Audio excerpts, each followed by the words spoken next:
So how would you like it if you could bring your own device to school? Your phone, your tablet, your mobile device, use it during class, use it to learn, and not get yelled at. Doesn't that sound great? Well, if you look at the Horizon report, one of the technology trends is the idea of BYOD, bring your own device. Not BYOB, we all know what that is, but bringing your own device to school is listed as a technology trend because virtually every student, some students even in elementary school, have personal devices. So, first, there are some issues to consider on both sides of bringing your own device to school.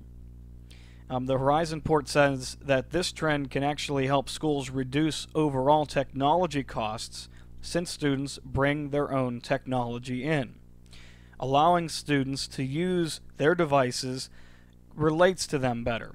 So by them having their own device, they're able to go and look up things quicker, and they're able to learn faster because the technology is right at their hand.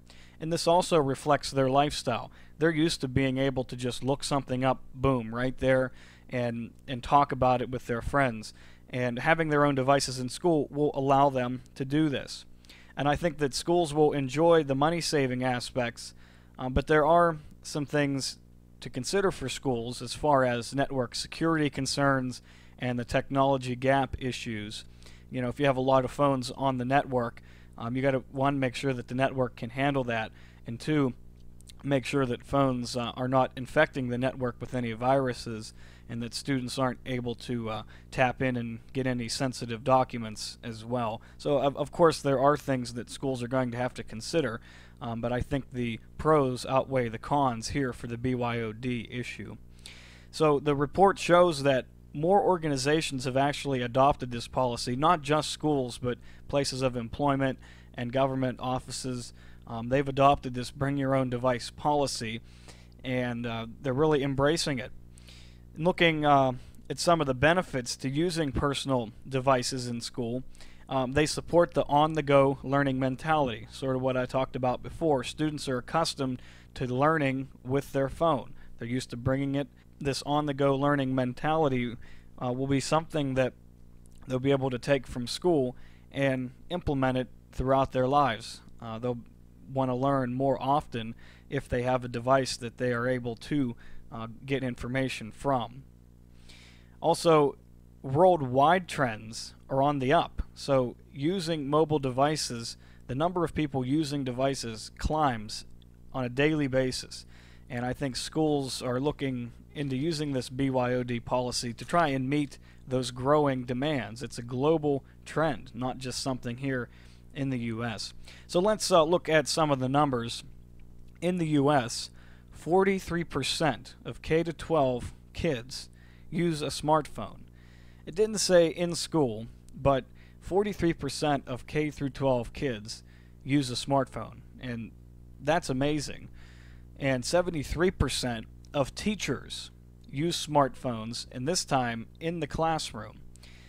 Now, I'm not exactly sure who they polled, where they got these numbers from. You always have to be leery of research data.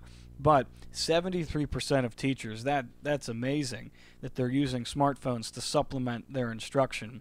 Maybe here in southwestern Pennsylvania we live in a little bubble. Still a lot of teachers see phones as a distraction, and they do not allow them in their classroom. However, some teachers are starting to embrace the trends nowadays. You know, it's shocking to think about these numbers since, you know, we were always told, put our phones away. Put our phones away, don't use them, they're a distraction.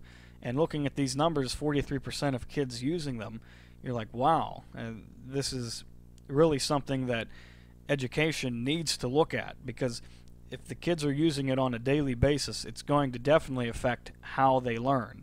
And that's what we as educators should be interested in, how students are learning. Well, this report shows that there's a growing amount of educational apps that are emerging. So this is a good thing. If students are going to have the devices, they need to have the right kind of apps so that they can learn in a constructive way. An example of one of these apps is Periscope, and what it does is it allows for mobile live streaming, and it has a created using PowToon.